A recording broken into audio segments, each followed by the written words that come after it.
Hello everyone, welcome to Dronacharya IAS, and today we are going to discuss some very important The Hindu newspaper articles. आइए शुरू करते हैं discussion. The very first article relates with the 129th amendment bill. It is regarding one nation one election. आप सभी ने अभी तक बहुत बार न्यूज़ में देखा होगा that one election one nation one election करवाए जाने चाहिए, नहीं करवाए जाने चाहिए. तो उसी के मद्देनज़र एक कमेटी बनाई गई थी, high level committee under the chairmanship of ex president former president that is Ramnath Kovind. Ramnath Kovind ji के जो चेयरमैनशिप के अंडर कमेटी बनी, उन्होंने डिफरेंट डिबेट्स एंड आर्ग्यूमेंट्स इसमें देखे, in the favour also and the against also, and now this bill has been proposed. अब देखना ये है आने वाले समय में, आने वाले कुछ दिनों में, कि ये बिल पास होता है, नहीं होता है, या इसमें क्या नए चेंजेस प्रपोज किए जाते हैं. Right, so this is all about that article, that bill. लेकिन इसके रिगार्डिंग एक और इम्पॉर्टेंट आर्टिकल आगे न्यूज़पेपर में हमें देखने को मिला है, तो दोनों ही आर्टिकल्स को हम एक साथ डिस्कस करेंगे, मर्ज करके डिस्कस करेंगे. तो देखते रहिएगा. Towards the end of the video there is very important article regarding one nation one election. अब इसमें यहाँ पर तो थोड़ा बहुत आपको ये बताया गया है कि क्या रिसेंट सिनेरियो क्या है, लोकसभा में क्यों नहीं प्रपोज किया गया है, या अभी इसको रोका क्यों गया है.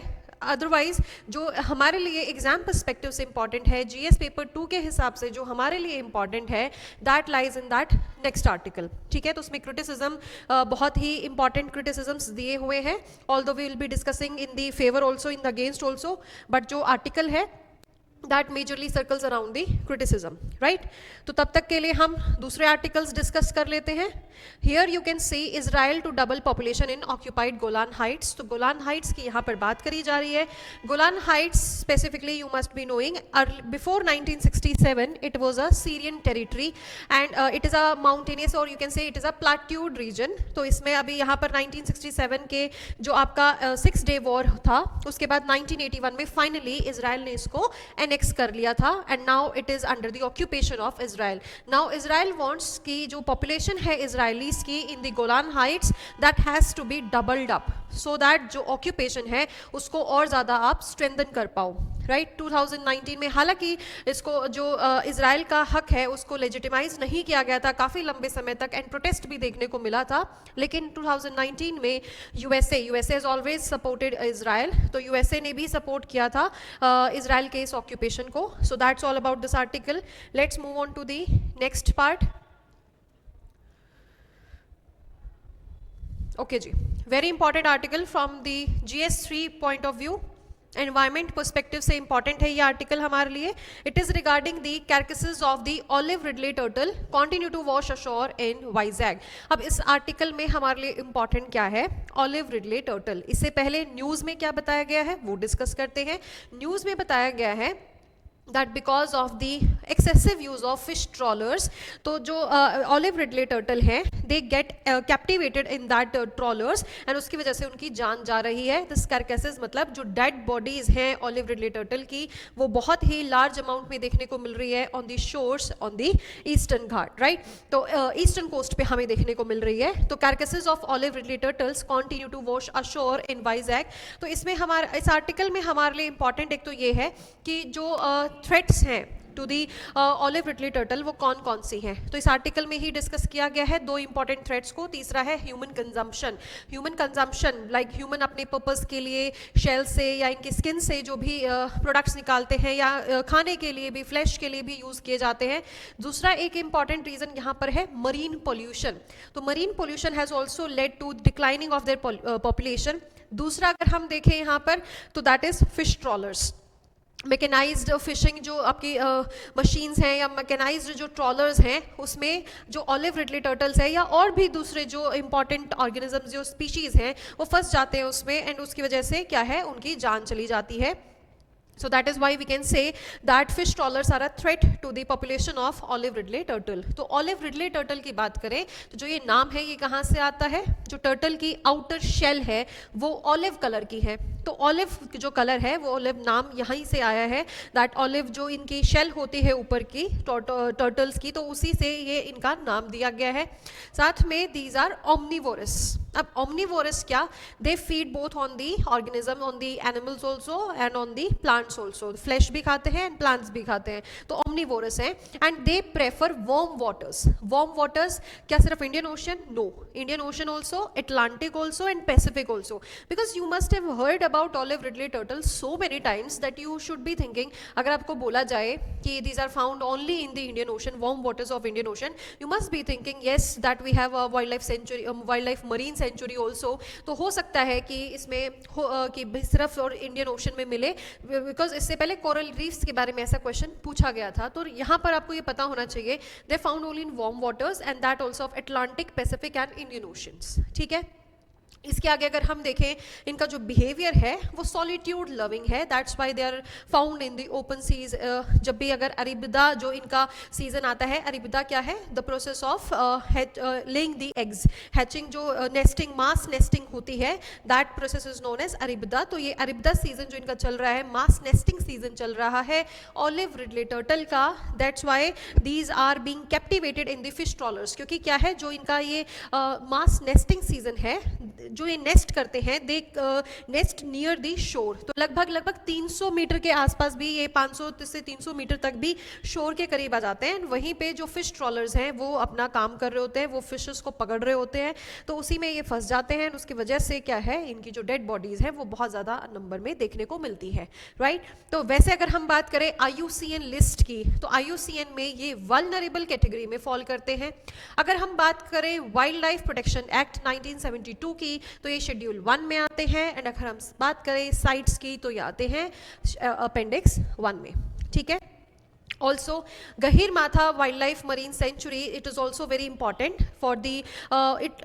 वैसे तो जो ये मरीन सेंचुरी है Gahirmatha, it is located in the state of Odisha and it is a high productive ground for the mass nesting of olive ridley turtle, so you must be knowing. And the river Brahmani is very very important here for the Gahirmatha wild life marine century. ठीक है, आगे चलते हैं next article की तरफ। इस article में हमारे लिए इतना ही इंपॉर्टेंट था। Okay,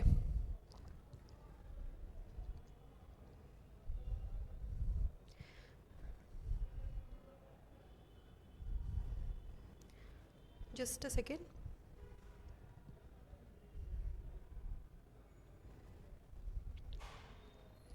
Yes, very important article.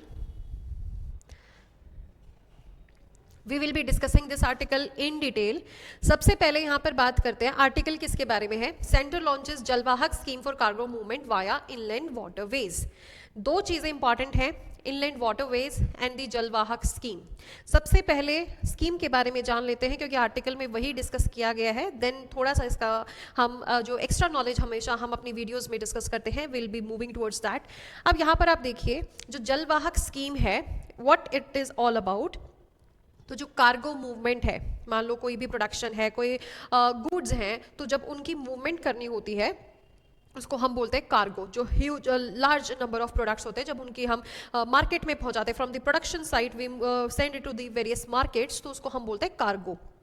It can also भी सेड कि raw materials from the source to the factories, ये जो मूवमेंट है गुड्स का, उसको हम कार्गो मूवमेंट बोलते हैं। तो फॉर नाउ मेजरली जो आपका अगर हम इन कंट्री मूवमेंट जो अगर हम देखें, तो that is via 2 modes, majorly via 2 modes, that is through the railways and road, right. जो एयरवेज है वहाँ से भी कार्गो मूवमेंट होता है, but that is very costly, ठीक है, तो वो ज़्यादा प्रेफर किया नहीं जाता है। सो मेजर जो सोर्सेज हैं वो 2 हैं हमारे पास, number 1 is roads and number 2 is railways. ठीक है, अब जो ये मूवमेंट है, जो भी कार्गो मूवमेंट होती है रोड से, रेलवे से, it is hugely congested, right. तो उसका जो बर्डन है वो थोड़ा सा कट ऑफ करने के लिए या बर्डन कम करने के लिए, हम कह सकते हैं डीकंजेस्ट करने के लिए, this new scheme has been given here, Jalvahak scheme for the cargo movement. ठीक है, तो जो भी कार्गो मूवमेंट हमें करनी है, now that will also be taking place via the inland waterways. ठीक है, नेशनल जो वाटरवेज हैं हमारे, उनके थ्रू। नेशनल वाटरवेज मतलब क्या, जो रिवर्स है जिनमें हम नेविगेट कर सकते हैं, जिसमें हम वेसल्स चला सकते हैं फॉर द कार्गो मूवमेंट, तो अब उनका यहाँ पर एक इम्पॉर्टेंट रोल होने वाला है। अब जलवाहक स्कीम के बारे में जान लेते हैं। जो भी कार्गो ओनर्स हैं, जिनको भी गुड्स को मूव करवाना है, अब अगर वो ऐसा कोई भी वेसल हायर करते हैं जो या तो गवर्नमेंट की तरफ से ओन्ड हो या गवर्नमेंट की तरफ से ऑपरेटेड हो, राइट, ये इंपॉर्टेंट बात है कि अगर कोई कार्गो ओनर हायर करता है वेसल्स को फ्रॉम द गवर्नमेंट या फिर गवर्नमेंट ऑपरेटेड या गवर्नमेंट ओन्ड, तो उन लोगों को जितना भी उनका खर्चा आएगा, जितना भी उनका एक्सपेंडिचर होने वाला है, उस पर 35% का रीइंबर्समेंट मिलेगा।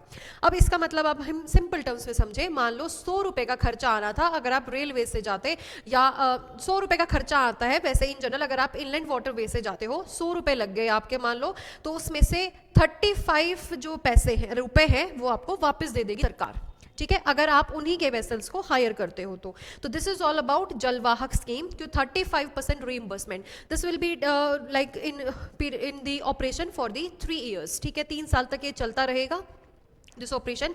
एंड गवर्नमेंट, ये बस इंपॉर्टेंट है आपके लिए कि जो व्हीकल्स हैं they should be hire vessels owned और operated by the government entities only, तो गवर्नमेंट का ही वो यहाँ पर वेसल आपका होना चाहिए, ठीक है। अब 35% रीइंबर्समेंट तो मिल रहा है, इससे हमें फायदा क्या होगा, डीकंजेशन होगा।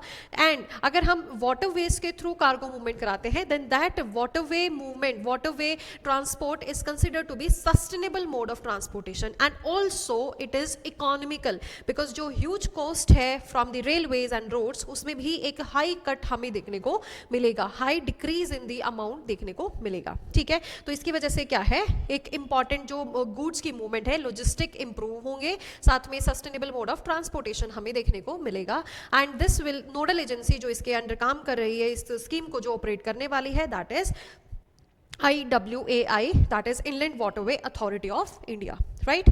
अब हम इसमें थोड़ी सी एडिशनल जो इन्फॉर्मेशन लेने वाले थे, that is regarding the waterways. अब इसमें आपको देखने को मिल रहा है 3 वाटरवेज का जिक्र किया गया है, वाटरवे 1, 2 एंड 16, 1, 2 एंड 16 यहाँ पर आपको स्क्रीन पर देखने को मिल रहा है। अब ये हमारे लिए इंपॉर्टेंट है, हो सकता है अब की बार आपसे ये पूछ लें, क्यों, क्योंकि अभी जलवाहक स्कीम आई है, अगर जलवाहक स्कीम न्यूज़ में रहती है और भी ज़्यादा दिन रहती है, इसके बारे में डिस्कशन होता है, देयर आर चांसेस कि नेशनल वाटरवेज के बारे में पूछ सकते हैं। तो नेशनल वाटरवे 1 कौन सी नदी पर लोकेटेड है, या तो ऐसे पूछ लेंगे which river is like related to national waterway 1, और या फिर ये बोल सकते हैं कि पूरी कितनी कौन कौन सी नदियाँ इससे रिलेटेड है, या आपसे पूछ सकते हैं जो इसका स्टार्टिंग पॉइंट है, एंडिंग पॉइंट है, वो कौन सा है, या आपसे ये भी पूछ सकते हैं which state has been covered by the national waterways, right. तो नेशनल वाटरवे 1 की जब हम बात करें, मेजरली तो यहाँ पर गंगा है, लेकिन अगर और डिटेल में हम देखें तो there are 3 rivers related to national waterway, that is Ganga, Bhagirathi and Hooghly. ये 3 नदियां नेशनल वाटरवे 1 से रिलेटेड हैं, ठीक है। अब यहाँ पर जो स्टार्टिंग पॉइंट है नेशनल वाटरवे 1 का, तो हम अगर स्टार्टिंग से बोले दैट इज हल्दिया, एंड जो एंडिंग पॉइंट है इलाहाबाद, इलाहाबाद, या फिर आप बोल सकते हो प्रयागराज, ठीक है। ये है आपका starting and ending point from Haldia to Allahabad और प्रयागराज। एंड अगर हम इसकी बात करें तो how many states are covered under this national waterway, तो अगर हम स्टार्ट करें वेस्ट बंगाल से, then will move to Bihar, and then will move to Jharkhand, and then will be ending in the UP, Uttar Pradesh. तो ये 4 states are covered by the national waterway 1, right. नदियां आपने देख ली है, स्टार्टिंग एंड एंडिंग पॉइंट आपने देखा है, and the states which are covered under this national waterway we have discussed it, ठीक है। अब डिस्कस करते हैं national waterway 2, that is majorly located on the Brahmaputra river. इसमें सिर्फ एक ही नदी हमारे लिए इंपॉर्टेंट है, दैट इज ब्रह्मपुत्रा, ठीक है। अगर हम इसका स्टार्टिंग पॉइंट देखें तो that is from Dhubri to Sadiya, Dhubri to Sadiya. This is comparatively easy than the National Waterway 1. How? Because इसमें भी एक ही स्टेट कवर होती है, that is the state of Assam, ठीक है जी। अगर हम बात करें नेशनल वाटरवे 16, ठीक है, क्योंकि इसमें 3 ही इंपॉर्टेंट वाटरवेज हैं। अगर हम 16 की बात करें then it is majorly on the river Barak. Barak river की बात करें तो ओरिजिनेट तो वैसे ये मणिपुर हिल्स से होती है, लेकिन अगर हम वाटरवे की बात कर रहे हैं तो यहाँ पे जो स्टार्टिंग पॉइंट है इसका वो होगा Lakhipur, Lakhipur of the state of Assam. ये असम में लोकेटेड है and it will end somewhere near Bhanga and this is located in near the Bangladesh border. Like Bangladesh में हम बोल सकते हैं this is from the Lakhipur to Bhanga, that is in Bangladesh, right. And ये स्टेट कौन सी कवर कर रहा है? असम। सो इस तरीके से आपसे क्वेश्चन पूछे जा सकते हैं, 3 कॉलम भी बना के आपसे पूछा जा सकता है। जैसे अभी 2024 में यूपीएससी ने स्टार्ट कर दिया है 3 कॉलम में पूछना। अभी तक तो मैच दी पेयर होता था, 2 कॉलम्स में ही आपको दिया जाता था, अब यहाँ पर 3 कॉलम्स भी दिए जा सकते हैं। नेशनल वाटरवे के ऊपर इजीली ऐसा कोई क्वेश्चन आपसे पूछा जा सकता है। So this article is important. 35% reimbursement पता होना चाहिए। You must know about the government operated and government owned vessels and you must know which national waterways are included in it. 1, 2 and 16, 1 Ganga से रिलेटेड है, 2 ब्रह्मपुत्रा एंड 3 बराक रिवर से। Clear है? आइए चलते हैं नेक्स्ट आर्टिकल की तरफ। Just a second. Okay, very important article, बहुत ही अच्छा आर्टिकल हम कहेंगे इसको। एक खुद से जो रीड है ना वो इसमें मस्ट रीड, जो कुछ आर्टिकल्स आते हैं मस्ट रीड आर्टिकल्स, उनमें से एक आर्टिकल है ये, ठीक है। अभी recently we have discussed elaborately about COP 29, रोज डिस्कस करते थे, एनसीक्यूजी नेशनल कलेक्टिव, जो आपका वो जो न्यू कलेक्टिव क्वांटिफाइड जो आपका गोल था वो यहाँ पर पूरा नहीं होता हुआ दिखा हमें। बट एक चीज ऐसी थी जो फाइनलाइज हुई है कोप 29 में, that was carbon market. International एक एग्रीमेंट साइन हुआ है अबाउट दी कार्बन मार्केट, और उसी के बारे में यहाँ पर डिस्कस किया गया है, कार्बन मार्केट के बारे में, ठीक है। अब इस आर्टिकल में अभी तक आपने देखा होगा कार्बन मार्केट, तो अभी हमारा जो बेस है वो क्लियर होना शुरू हो रहा है कार्बन मार्केट के बारे में, बिकॉज अभी इसमें एग्रीमेंट आ गया है तो अब इस पे क्वेश्चन पूछना लाजमी है, right. You can see this question in various exams now. तो कार्बन मार्केट के अगर हम बारे में बात करें, व्हाट इज कार्बन मार्केट, तो इसमें बहुत सुंदर तरीके से आपको समझाया हुआ है, एक बार खुद से भी इस आर्टिकल को जरूर पढ़िएगा।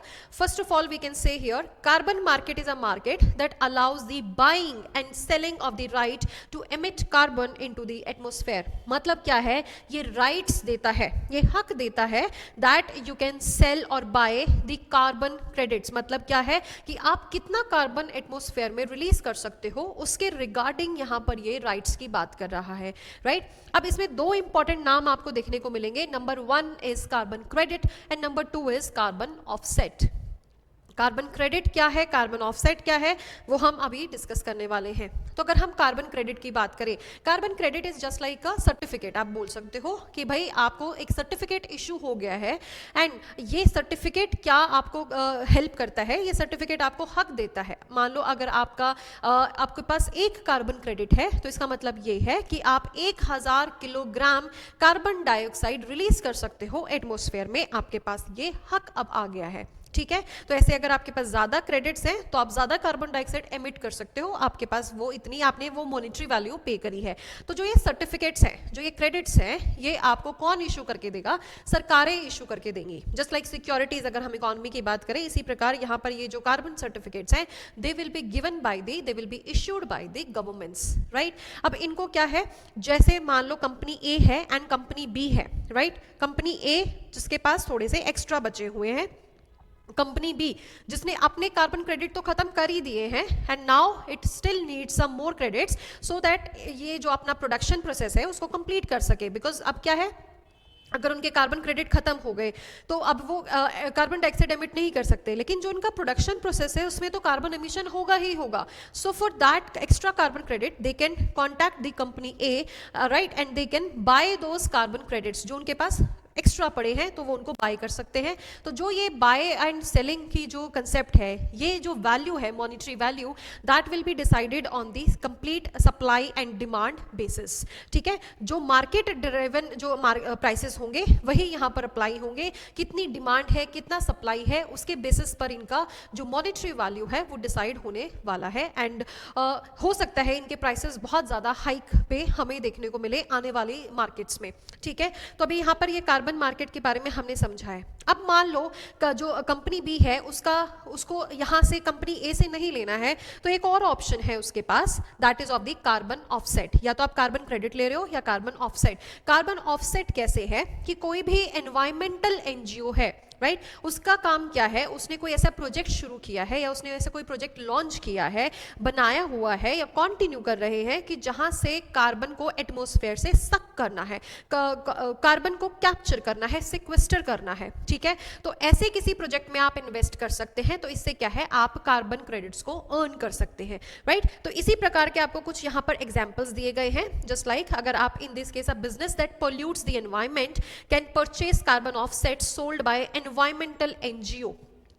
ऐसे हमें आज भी देखने को मिलते हैं, राइट, कि जैसे कोई एनजीओ है वो प्लांट कर रही है कहीं पे, तो आप उनसे ऑफसेट खरीद लो कि यहाँ पर तो चलो आप कार्बन को कैप्चर नहीं कर पा रहे हो जहाँ पे प्रोडक्शन हो रहा है, लेकिन इतना ही जो कैप्चरिंग है, जितना यहाँ पर होना चाहिए था उतना ही कैप्चरिंग कहीं और हो रहा है, तो आप उनसे ऑफसेट्स खरीद सकते हो। तो ये दोनों चीजें आपको यहाँ पर इंपॉर्टेंट ध्यान रखनी है। कार्बन ऑफसेट मतलब जो ये सेट बनाया हुआ है इससे थोड़ा सा ऑफ जाके, ठीक है, just for the memory purpose कि आप ऑफसेट, आप अपनी इस जगह से कहीं और इसमें इन्वेस्ट कर रहे हो, प्लांट कर रहे हो ट्रीज को, ताकि जो कार्बन डाइऑक्साइड है उसको कैप्चर किया जा सके। एंड इसी तरीके से कार्बन क्रेडिट्स हैं कि अगर आपके पास कार्बन क्रेडिट्स खत्म हो गए हैं, you can take help of some other company और कॉर्पोरेट जहां से उनके पास एक्स्ट्रा रखे हुए हैं। हो सकता है ना कि सारे उनको यूज आए ही ना, उनका प्रोडक्शन में कार्बन डाइऑक्साइड का एमिशन इतना हो ही ना, राइट। तो अब ये इसका जो फायदा होने वाला है ना वो ये होगा कि इन फ्यूचर जो कंपनीज हैं, कॉर्पोरेट्स हैं, वो ये चाहेंगे कि हमारा जो प्रोसेस ऑफ प्रोडक्शन है उसका जो प्रोसेस है ना उसमें कार्बन डाइऑक्साइड एमिट हो ही ना, ताकि क्यों, just not because for the sake of कि saving the environment, yes saving the environment is very important, लेकिन उसमें एक और मुद्दा आ सकता है कि और एक्स्ट्रा खर्चा होगा, कार्बन क्रेडिट खरीदने पड़ेंगे, क्यों ना हम अपने ही यहाँ पर कुछ कोशिश कर ले, हम कार्बन जो एमिशन है उसको रोक ले, तो हो सकता है हमें एक्स्ट्रा मॉनिटरी वैल्यू नहीं लगानी पड़ेगी, एक्स्ट्रा पैसा नहीं खर्च करना पड़ेगा, नहीं करना पड़ेगा, तो फिर वो हमारे पास ही रहेंगे कार्बन क्रेडिट। इससे अल्टीमेट जो गोल वो हमारा फुलफिल हो जाएगा, दैट इज कि जो कार्बन डाइऑक्साइड एनवायरमेंट में है उसको हमने कैप्चर कर लिया है। गुड, ठीक है। अब यहां पर आगे बोल रहे हैं what is good about carbon market. इतना क्या अच्छा है कि भाई आपने इसका इतना हा हल्ला मचाया है कि भाई कार्बन मार्केट बहुत ही बढ़िया कोई चीज यहां पर आ गई है। तो इसमें एक बहुत ही प्यारी टर्म यूज करी गई है, दैट इज एक्सटर्नलिटी, ठीक है। एक्सटर्नलिटी अगर हम इकोनॉमी, वैसे इकोनॉमिक टर्म है ये, तो इकोनॉमिक टर्म्स में अगर हम इसको देखें तो एक्सटर्नलिटी क्या होती है, ऐसे cost, the cost of an economic activity is not properly accounted, मतलब जितना कोस्ट उसमें लगा है उसको प्रॉपरली अकाउंट नहीं किया गया है, and that's why we can see externality is cost. तो इन जनरल एग्जाम्पल से ही समझाया है। एग्जाम्पल हम लेते हैं कि मान लो कोई आयरन फर्म है, आयरन का काम है किसी कंपनी का, फैक्ट्री का, उसने नेचर से रॉ मटेरियल लिया है, राइट, लेकिन उसका तो वो पैसा भर रहे हैं, लेकिन जब वो प्रोडक्शन कर रहे हैं आयरन का यूज करके या फिर स्टील बना रहे हैं, कुछ भी उसमें आयरन के प्रोडक्ट्स बना रहे हैं, तो उसमें जो कार्बन डाइऑक्साइड एमिट हुआ है, मतलब आपने एनवायरनमेंट को पोल्यूट किया है, वो वेस्ट जनरेट किया है, उसका तो आप कोई पैसा नहीं भर रहे हो, वो भी तो नेचर में ही जा रहा है, वो वेस्ट नेचर में जा रहा है। तो उस अब जो वो एक्सटर्नलिटी अब तक ये थी, अब तक हम उसको कैलकुलेट ही नहीं कर पा रहे थे, उसको हम अकाउंट में ही नहीं ला पा रहे थे, लेकिन अब जो ये कार्बन मार्केट आई है इसकी वजह से उसको एक्सटर्नलिटी को हम रिमूव कर सकते हैं फ्रॉम द अकाउंटिंग, दैट अगर आप रॉ मटेरियल नेचर से ले रहे हो, उसका पैसा भर रहे हो, तो आप जो वेस्ट जनरेट कर रहे हो उसका भी अब आपको पेमेंट देना पड़ेगा, right. This is all about externality. तो जो एक्सटर्नलिटी का फैक्टर है इसको अब हम रिड्यूस कर सकते हैं यहाँ पर, राइट। देन इसके बाद यहाँ पर बोला है कि बहुत सारी ऐसी स्मॉल बिजनेसेस हैं, ऑल्दो वर्ल्ड वाइड हम देख सकते हैं बहुत सारी टेक्नोलॉजीज ऐसे आ गई हैं जिससे हम इसको मेजर कर सकते हैं कि कितना कार्बन डाइऑक्साइड आपने एमिट किया है, कितना नहीं किया है, लेकिन स्मॉल बिजनेसेस हैं या डेवलपिंग कंट्रीज हैं, अगर उनके पास ये टेक्निकलिटीज नहीं है, so how they are going to deal with this. So that is why it is generally seen कि जो भी कॉर्पोरेट्स होते हैं या जो भी कंपनीज होती हैं, they do not like, we can say they dislike the government initiatives, interventions in the carbon emission, and उन्होंने अपना प्रोजेक्ट भी कई जगह शुरू किया है, just like the carbon disclosure project, की जो हम एमिट कर रहे हैं वो हम अपने आप ही डिस्क्लोज कर देंगे, you don't need to like intervene, government का इंटरवेंशन यहाँ पे नहीं चाहिए, ठीक है।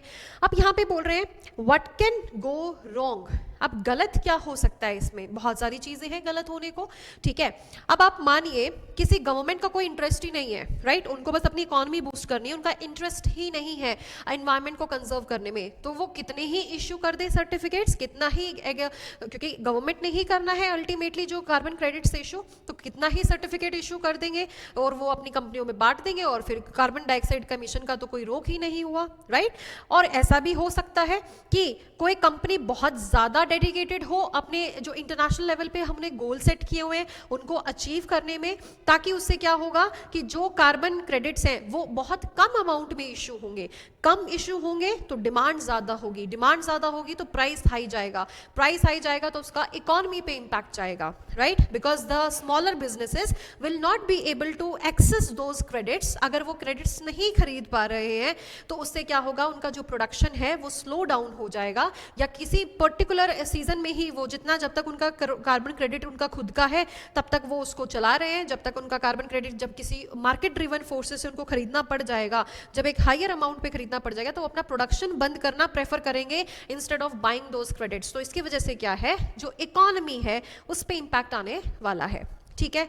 और इसमें एक और इंपॉर्टेंट बात करी गई है, इसमें बोला गया है कि जो कार्बन क्रेडिट है अगर वो आप मान लो चलो इशू कर दिए, सही ढंग से इशू किए हैं, राइट, आपने इक्वली डिस्ट्रीब्यूट किए हैं, लेकिन बहुत सारी चीजें ऐसी देखने को मिल सकती हैं, करप्शन देखने को मिल सकता है कि किसको पता है कि जो आपने ये डाटा दिया है दैट इज रिलायबल और नॉट, क्योंकि जो फ्रेमवर्क है अभी वो बनना बाकी है। We are hoping that somewhere next year ये थोड़ा सा हम मार्केट को अपने फॉर्म में आते हुए दिखे, कार्बन मार्केट को, लेकिन अभी तक कोई फ्रेमवर्क ऐसा हमने डिजाइन होता हुआ नहीं दिखा है, तो हो सकता है कि चीटिंग हो जाए, राइट, कि जो फर्म्स हैं उनको अलाउ कर दिया जाए ऐसे ही, लेकिन वो रियल में ज्यादा कार्बन डाइऑक्साइड एमिट कर रहे हैं, लेकिन जो अगर उनको डाटा में दिखाया गया है that they are not emitting, तो कार्बन क्रेडिट्स उनको खरीदने ही नहीं पड़ेगी, वही उन्होंने किया ही नहीं इतना एमिट, राइट। तो ये सारे जो कंसेप्ट्स हैं, ये जो सारे एस्पेक्ट्स हैं, इश्यूज हैं, they need to be addressed. इनको एड्रेस करने के लिए एक प्रॉपर इंस्टीट्यूशनल फ्रेमवर्क यहाँ पर लाने की जरूरत है, एक प्रॉपर एजेंसी यहाँ पर बनाने की जरूरत है जो अपनी advanced technology and other advancements की हेल्प से कार्बन डाइऑक्साइड का एमिशन को प्रॉपरली यहाँ पर जज कर सके, प्रॉपरली इसको मेजर कर सके, and so that this market is not flawed but it runs smoothly and efficiently, and जो गोल है कार्बन डाइऑक्साइड एमिशन को कम करना वो भी हम साथ में अचीव कर पाए। अदरवाइज तो एक मार्केट बन के रह जाएगी, एक प्राइस, एक मॉनेटरी वैल्यू बस ऐड हो जाएगी इसमें, और कोई हमें खासा फर्क इसमें देखने को मिलेगा ही नहीं, ठीक है जी। So this is a very important article for your GS paper 3, right, so you have to read it on your own also. चलिए next article, very very important article,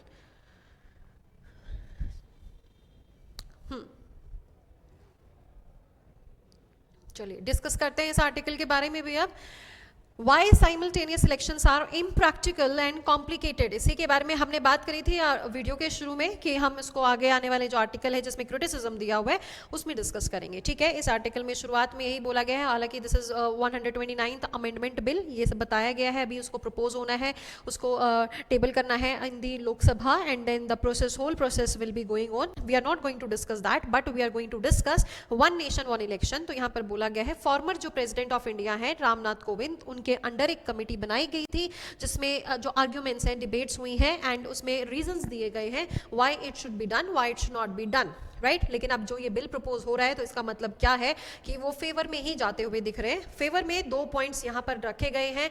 number 1 is कि जो आपका कॉस्ट लगता है elections कराने में वो कम हो जाएगा। दूसरा यहाँ पर बोल रहे हैं कि हर टाइम जो पॉलिटिकल पार्टीज या लीडर्स जो हैं, पार्टी लीडर्स हैं, वो हर टाइम कैंपेनिंग मोड में ही रहते हैं और गवर्नेंस पे ध्यान नहीं दे पाते। तो अब क्या है, एक बार इलेक्शंस होंगे, उस टाइम कैंपेन कर लो जितना करना है, उसके बाद भाई अपना सारा का सारा फोकस गवर्नेंस पे ही होना चाहिए, ठीक है। तो ये 2 एक मेजर रीजंस यहाँ पर साइट किए गए हैं जिसके लिए क्या कर रहे हैं, यहाँ पर ये बिल प्रपोज किया गया है, राइट। अब ये जो पॉइंट्स एंड काउंटर पॉइंट है, सबसे पहला पॉइंट आप बोल रहे हैं कि कोस्टिंग की बात है। पहली बात, कोस्टिंग में जब आप 1.4 बिलियन पीपल की एक साथ अगर आप यहाँ पे इलेक्शंस कराएंगे तो कोस्टिंग उसमें भी कोई कम नहीं होने वाली है, राइट। बिकॉज अगर हम इसको एक बार श्रिंक करके देखें, एक बार एक साथ लाके देखें, तो जो प्राइस डिफरेंस है that is not very huge, ठीक है, वो बस एक एस्टिमेटेड है, वो बहुत ज़्यादा ह्यूज प्राइस डिफरेंस नहीं हमें देखने को मिल रहा है, बिकॉज जो लॉजिस्टिक इंक्लूड होने वाला है कि जैसे आपको पता ही होगा, एक स्टेट में जब इलेक्शंस होते हैं वेरियस फेजेस में होते हैं, ठीक है, तो अब आप तो वेरियस फेजेस में स्टेट का भी करा रहे हो, नेशन का भी करा रहे हो, तो it is not very easy logistically, it is not going to be very easy कि आप इतना इजीली आप उस चीज़ को हैंडल कर लो। अभी भी ईवीएम्स पर और इन पे इस धांधलेबाजी का बहुत ज़्यादा ब्लेम लगता है, तो उस टाइम पर आप कैसे जो इसकी सर्टिनिटी है, जो इनकी ऑथेंटिसिटी है, उसको आप कैसे यहाँ पर इतना लार्ज स्केल पर जज कर पाओगे, because India is not a very small country. चलो ठीक है, एरिया वाइज बड़ी है लेकिन पॉपुलस नहीं है, it is hugely popular, like we are the most populous country in the world, so how are you going to even manage that, right? That has to be seen in the future if that bill has passed in is going to pass in the future, ठीक है, okay. अब यहाँ पे जो दूसरा point रखा गया है, ये कह रहे कि भाई आप कह रहे हो कि हर टाइम वो कैंपेनिंग मोड में रहते हैं, अगर हर टाइम वो कैंपेनिंग मोड में है तो वो क्यों है? वो उन्हीं से आप पूछिए। अगर नेशनल लेवल पे कोई कैंपेन चल रहा है, नेशनल लेवल पे इलेक्शंस हैं, तो नेशनल लीडर्स लड़े, because we have a distinction ना, state party and national party. तो अब जब स्टेट्स में इलेक्शंस हो रहे हैं, why are the national party leaders going to intervene in the state party leaders, है ना? State party campaign, state elections में वो क्यों कैंपेनिंग मोड में जा रहे हैं? They need to focus on governance. हो सकता है ऐसे रूल्स बना दीजिए आप कि स्टेट में स्टेट वाले लीडर्स ही उसमें असाइन करे जाएंगे, वही कैंपेन करेंगे, और नेशनल लेवल पे नेशनल लीडर्स कैंपेन करेंगे। Why are they mixing it, है ना? तो वो तो लीडर्स पे डिपेंडेंट है। क्यों नहीं आप अपने काम पे फोकस करो? आपने जब आपका इलेक्शन का समय आया, आपने कर लिया कैंपेन, बस कर दिए, अब आप स्टेट्स में भी जाके कर रहे हो। अभी कोई एक स्टेट में चल रहा है, फिर दूसरी स्टेट में इलेक्शन है, तो फिर तो आप वो इलेक्शन कैंपेनिंग मोड में तो रहेंगे ही, फिर गवर्नेंस का तो सवाल ही नहीं पैदा होता। So there is a need to give a framework कि आप मतलब जो स्टेट और नेशनल के कैंपेन है उनको आप अलग अलग रखिए, उनमें आप मिक्स मत होइए, ठीक है। और इसमें दूसरा यहाँ पर बोला है कि चलो ठीक है, हमने मान लो कि आप ये कह रहे हैं कि हम साथ में इलेक्शंस करा रहे हैं, साइमल्टेनियस इलेक्शन करा रहे हैं। यहाँ पर एक दो इंपॉर्टेंट मुद्दे निकल के आते हैं, जैसे कि सबसे पहले तो आर्टिकल 356 अगर लागू होता है तो उसके आगे का प्रोसेस क्या, अगर नो कॉन्फिडेंस यहाँ पर लागू होता है तो उसके आगे का प्रोसीजर क्या होगा। तो सबसे पहले एक बात यहाँ पर बोली जाती है कि in case the government falls, state की या नेशन की, तो एक फ्रेश इलेक्शंस करवाए जाएं, राइट? एंड जो इलेक्टेड गवर्नमेंट है, उस जो वो रिमेनिंग पीरियड ऑफ टाइम है, बस वहीं तक ही वो रूल करेंगे, वहीं तक ही वो सरकार चलाएंगे। उसके बाद जब साइमल्टेनियस इलेक्शन का टाइम आएगा, दोबारा से वो इलेक्शन यहाँ पर करवाना शुरू कर देंगे, राइट? तो इसी में यही बात करी गई है कि जो सिंक्रोनाइजेशन है सेंटर और स्टेट इलेक्शन का, अगर एक साइकिल तक आप कर रहे हो तो बाई चांस हो सकता है, क्योंकि ऐसा शुरुआत में जब नियर इंडिपेंडेंस 2-3 बार इलेक्शन साइमल्टेनियस हुए थे, देन उसके बाद आपकी जो गवर्नमेंट्स हैं वो फॉल करनी शुरू हो गई थी, and that is why the simultaneous elections have not been seen after that, ठीक है। तो यहाँ पर यही बोला जा रहा है कि अगर 356 आर्टिकल है और अगर आपकी जो नो कॉन्फिडेंस है, अगर उन चीज़ों की वजह से सरकार गिरती है, तो फिर से इलेक्शन करा के रिमेनिंग पीरियड के टाइम के लिए ही यहाँ पे हम क्या है, नई सरकार को टाइम देंगे। लेकिन इससे जो इंपॉर्टेंट इशू निकल के आता है वो ये है, तो फिर अब गवर्नेंस का क्या? मान लो 4 साल या मान लो 3 साल के बाद सरकार गिर गई है, रिमेनिंग टाइम कितना हुआ? 2। उसमें भी आप क्या करेंगे? आधा टाइम तो कैंपेनिंग मोड में ही रहेंगे, राइट? उसके बाद जो बचा हुआ टाइम है उसमें आप क्या तो पॉलिसीज लेके आएंगे, क्या ही आप उसमें फंक्शन करेंगे, राइट? तो जो गवर्नेंस का मुद्दा उठाया गया है कि गवर्नेंस नहीं हो पा रही है, that's why we are doing simultaneous election, वो मुद्दा तो अभी भी बाकी है। In case of no confidence, in case of the emergency, in case of the president's rule, तो ये मुद्दे तो अभी भी सॉल्व नहीं हुए। ना ही आपका price point of view solve हुआ, ना ही आपका गवर्नेंस वाला इशू सॉल्व हुआ। तो why are we like focusing on the one nation one election, ठीक है? ये आर्टिकल कह रहा है, ठीक है? ये आपको नहीं कहना है, ये आर्टिकल कह रहा है, right? Because we need to do the criticism also. Favour में तो बहुत सारी चीजें हैं, वही 2 चीजें तो यही है कि आप गवर्नेंस पे ध्यान दे पाएंगे, आप कॉस्ट कटिंग कर पाएंगे, एंड इसके बाद जो वोटर्स का जो टर्न आउट है वो इंक्रीमेंट उसमें हमें देखने को मिलेगी। जो गवर्नमेंट ऑफिशियल्स हैं, जिस काम के लिए उनको अपॉइंट किया गया है, वो कोर एक्टिविटीज जो हैं उन्हीं पे ध्यान देंगे, बजाय के इलेक्शंस में वो बिजी रहे हर समय, राइट? तो बहुत सारे फायदे भी हैं, लेकिन कुछ नुकसान भी हैं, कुछ यहाँ पर जो डिस्कस किए ही गए हैं।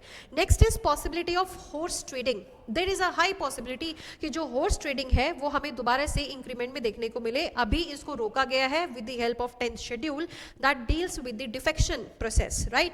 लेकिन अभी ये बोल रहे हैं कि अगर साइमल्टेनियस इलेक्शन हुआ तो there might be a rise in the horse trading, जो एमएलएज एमपीज का खरीद फरोख्त होता है, जो एक्सचेंज होता है, राइट, पैसे का लालच देके जो पार्टीज बदलवाई जाती है, उसमें हमें एक इंक्रीमेंट भी देखने को मिल सकता है, राइट। तो जो लोगों ने अपने रिप्रेजेंटेटिव्स को किसी पार्टी के वजह से इलेक्ट करके भेजा है, जो मैनिफेस्टो है पार्टी का उसके अकॉर्डिंग अगर इलेक्ट करके भेजा है, then that is like betrayed, that aspect in itself is betrayed, ठीक है।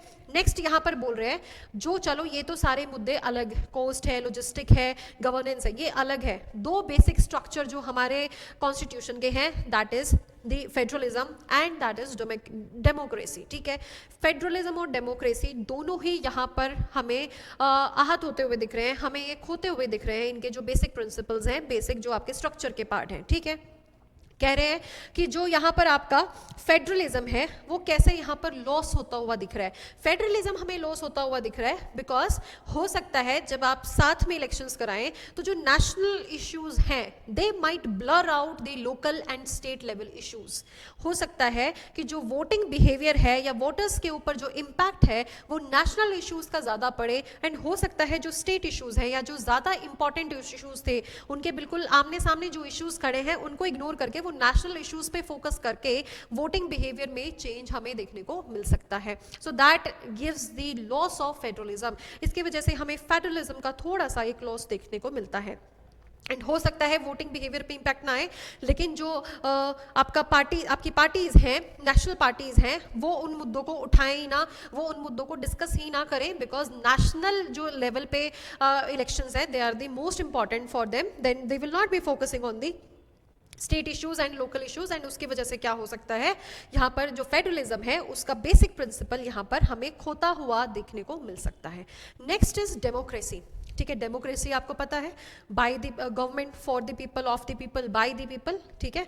तो अब यहाँ पर जो इंडिया है ना, इंडिया के कॉन्स्टिट्यूशन में लोगों का नाम तो है, from the preamble only we are we the people of India, तो पीपल का नाम तो है, लेकिन पीपल का जो रिप्रेजेंटेशन है, पीपल का जो से है in the government, in the decision making, in the policy formation, वो बहुत ही लिमिटेड है, ठीक है। जब इलेक्शंस आते हैं तभी उनके हाथ में कुछ इंपॉर्टेंट डिसीजन मेकिंग पावर होती है, otherwise for 5 years they don't have any power, because दूसरी कंट्रीज में और भी पावर दी गई है, फंडामेंटल राइट है वहाँ पर, राइट टू वोट है, एंड ऑल्सो वहाँ पर आपको ये भी दिया जाता है, ये भी देखने को मिलता है कि राइट टू रिकॉल है, कि आपको किसी अपना रिप्रेजेंटेटिव का काम नहीं पसंद आ रहा है या वो करप्ट है तो आपके पास हक है कि आप उनको रिकॉल कर लो, ठीक है। लेकिन इंडिया में ऐसा नहीं है।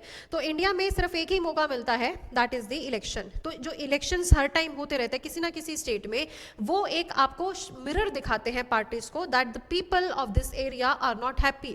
लेकिन अगर आप साइमल्टेनियस इलेक्शन कराओगे, वन नेशन वन इलेक्शंस कराओगे, तो हो सकता है this aspect of the representation of the people, this aspect of the democracy, that is government of the people, by the people and for the people, ये हमें कहीं lost होता हुआ देखने को मिल सकता है। इट इज सेड हियर कि जो भी आपकी यहाँ पर स्कीम है, elections are the only form of public participation, they are the only form of public participation in the public sphere, right. तो अगर यहाँ पर इसको पहले ही जो स्कोप है डिसीजन मेकिंग का इंडिया में सिटीजन्स के पास वो बहुत कम है, क्योंकि एक बार इलेक्शन कर दिया तो हो गए इलेक्ट, ठीक है। लेकिन अगर इसको भी हम वन नेशन वन इलेक्शन कर देंगे तो जो ये आपका स्कोप है ये और भी ज़्यादा श्रिंक होने के हमें चांसेस देखने को मिल सकते हैं। So there is a need कि जो वन नेशन वन इलेक्शन का एस्पेक्ट है इसको और ज़्यादा डिबेट इस पे की जाए, या और एक बढ़िया फ्रेमवर्क इसके लिए निकाला जाए। जो भी इसके लैक्यूनाज हैं, जो क्रिटिसाइज यहाँ पर किए गई हैं, जो भी मुद्दे उठाए गए हैं इस आर्टिकल में, उनको डील करने की ज़रूरत है। And then only we can expect कि एक जो वन नेशन वन इलेक्शन है हम अपने नेशन में देख सकें, right. So this is also a must read article. अपने बिहाफ पर भी आपने इस आर्टिकल को पढ़ना है, राइट। तो अब जो इसमें से आप अपने थोड़े इंपॉर्टेंट पॉइंट्स निकाल सकते हैं, आप अपने जो करंट अफेयर्स हैं उसमें अपडेट भी कर सकते हैं, अपने जो नोट्स हैं उनमें अपडेशन इस आर्टिकल की हेल्प से आप डेफिनेटली कर सकते हैं। So like the video, share the video, subscribe the channel, and thank you. Have a nice day.